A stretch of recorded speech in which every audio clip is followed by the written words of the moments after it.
Assalamualaikum warahmatullahi wabarakatuh. Waalaikumsalam.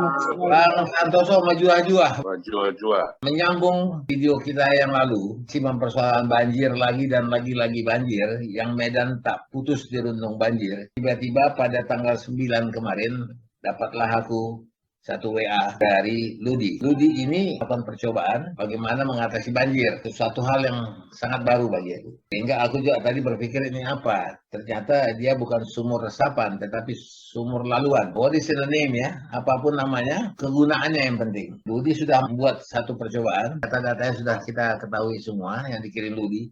Cuma tinggal perlu keterangan lagi dari Ludi tambahan. Mungkin setelah kita membaca itu juga masih pusing juga, masih pening juga.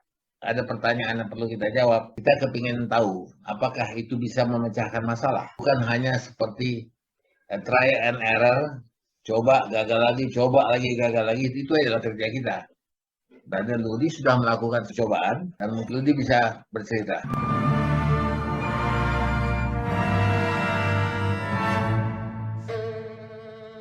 Belum sampai ke Ludi ya, saya sebenarnya kan tertarik dengan apa yang disampaikan oleh Ludi di harian waspada tanggal 8 ya. Dia membuat suatu opini ya di harian waspada itu tentang upaya-upaya penanggulangan banjir. Tidak salah secara garis besarnya kan begitu. Nah kemudian pada hari berikutnya dia melakukan suatu percobaan disaksikan oleh camat di Medan area.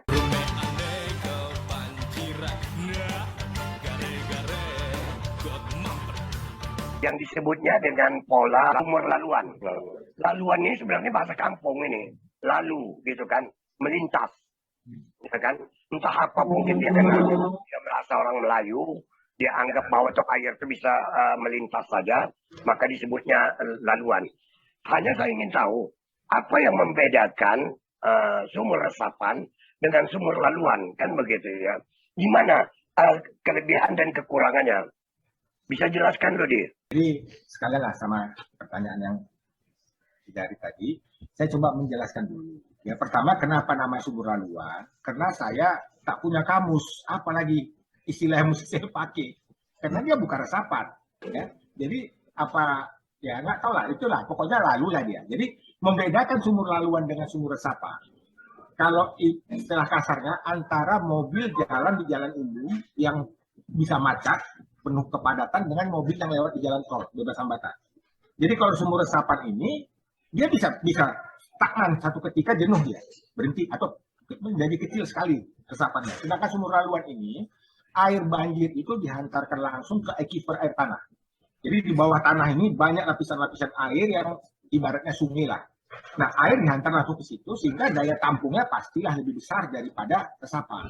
Ya, jadi melalui sumur laluan ini berdasarkan pengalaman saya lebih 20 tahun bergerak di bidang pengeboran air tanah, sumur dalam.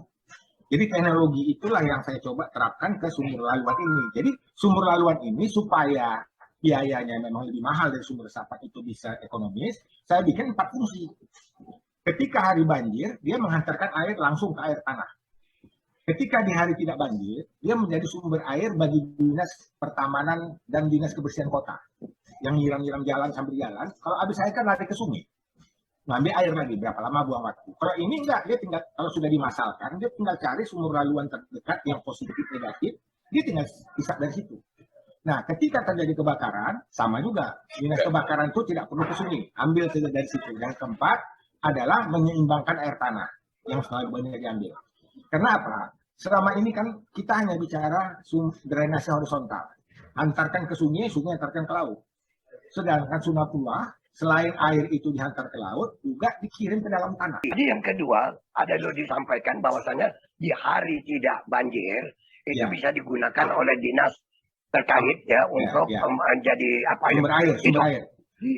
Di sumur laluan itu apa tertimbun air di situ atau apa? Ya, tapi tadi laluan.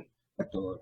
Jadi ini seperti sumur-sumur pantai raya lah, dia berubah menjadi sumur pantai lah ya, nggak usah kita buat pantai. Kan itu kan airnya tetap ada di dalam itu. Kalau sumur pantai itu pada saat kemarau itu jauh ke dalam. Enggak juga. Tapi karena sumur mengambil resapan dari lapisan-lapisan. Jadi mau hari kemarau mau nggak kemarau, cuma karena ini memang yang paling atas, mungkin kalau ada gangguan sedikit, nah itu nggak akan pernah kering dia kalau dikerjakan dengan benar.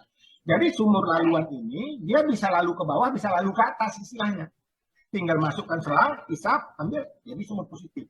Nah, pengalaman kami uji kemarin, itu 75 atau 70 meter sudah muka air tanah.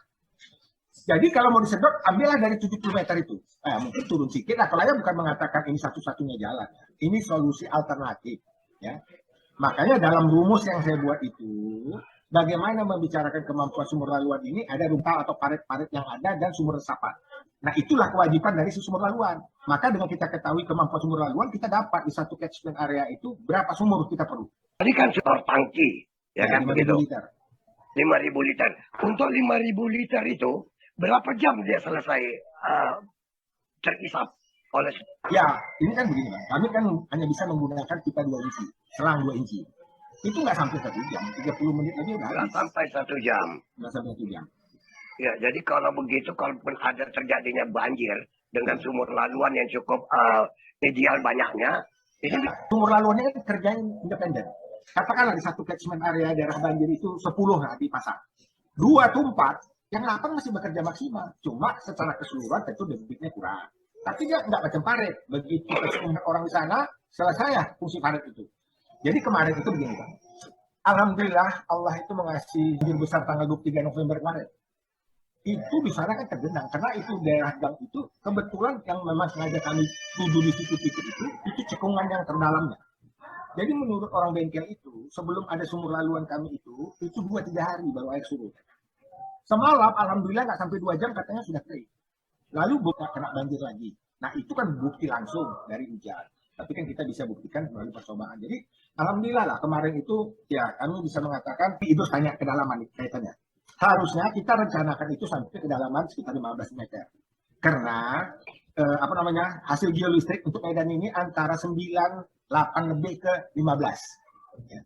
Tapi ini jadi masalah. Waktu kami kerja mau ngebor itu, ketika kami tidak satu orang pun ada di lokasi, ada penduduk sana yang ngamuk. Nah ini ada 2 versi. Yang leader kan, ya ini kan karena ini penelitian, saya kan udah pensiun.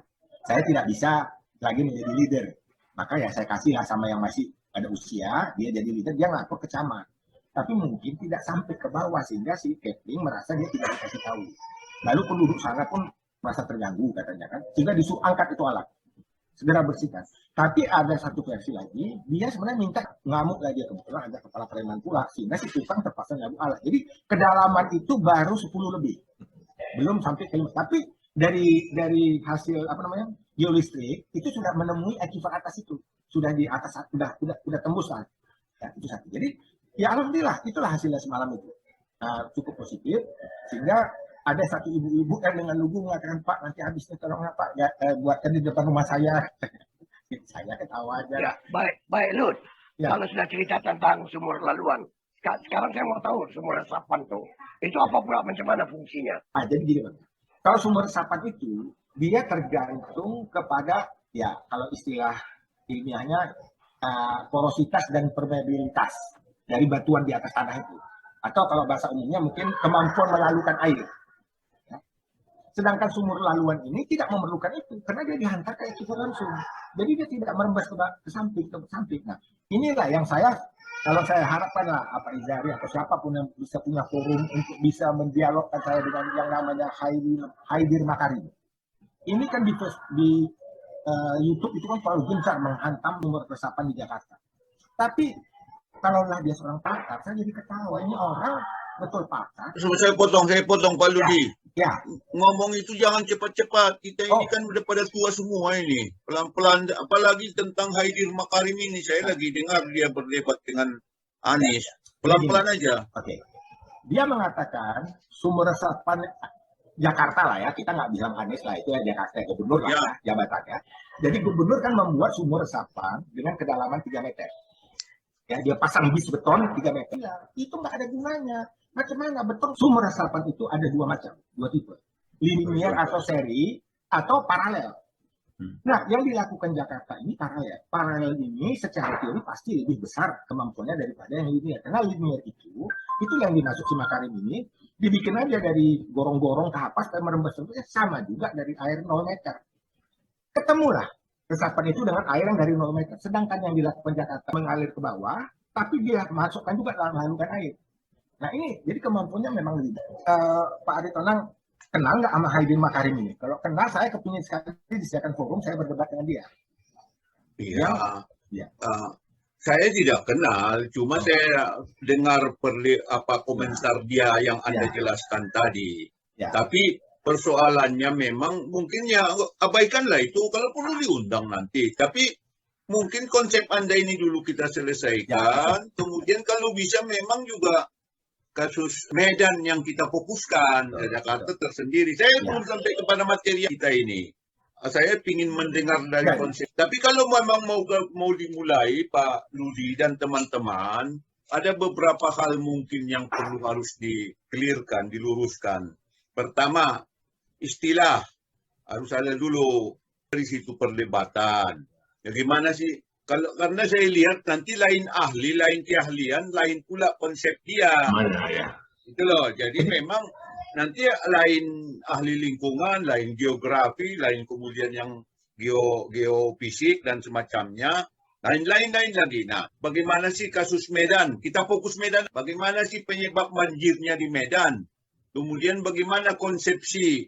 Kalau memang dia air resapan, nanti bisa Anda jelaskan. Oh, pengertiannya begini. Kemudian ada yang tidak mau sebut orang. Itu yang saya dengar kemarin, bahwa Anda uraikan apa itu resapan, Anda kemudian apa bedanya dengan laluan, bagaimana kasus Medan. Kita fokusnya ke Medan aja. Kalau nanti secara nasional atau ilmiah, udahlah nanti. Oh, banyak lagi debat di mana-mana. Ya, jadi itu aja dulu kita sudah sederhanakan ceritanya. Barangkali itu aja. Kalau saya sudah dengar tadi, tapi makanya saya belum ingin mengkaji. Makanya saya ingin Anda menyelesaikan dulu konsepsi itu, nanti pelan-pelan. Jadi oke. Jadi gini aja, nanti saya minta lah ya nomor telepon dari Aritonang sama Pak Santoso ini, biar saya kirim narasi lengkap, ya tinggal dibaca dulu. Karena kalau menjelaskan di sini mungkin tidak perlu semua. Aku mau balik ke cerita awal dulu. Ya, problem di kota Medan seperti kata Bahar tadi ya. Kita bahas tentang Medan aja.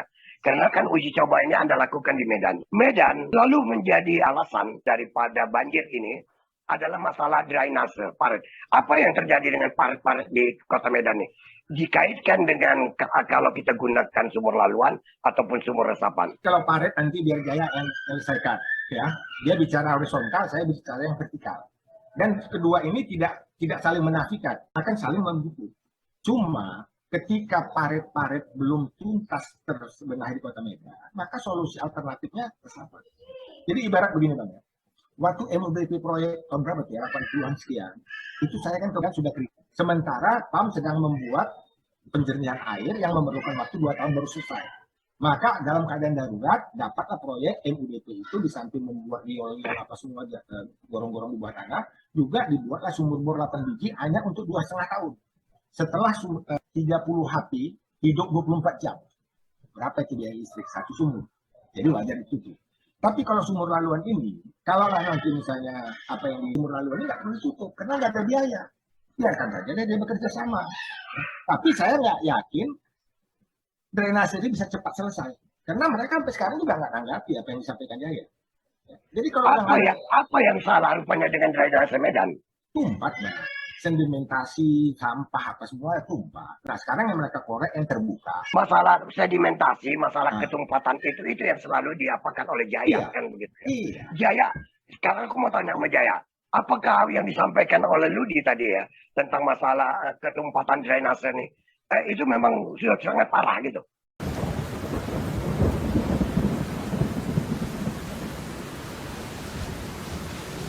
Nah banjir. Rumah aneh kebanjiran mah gara-gara kok mampet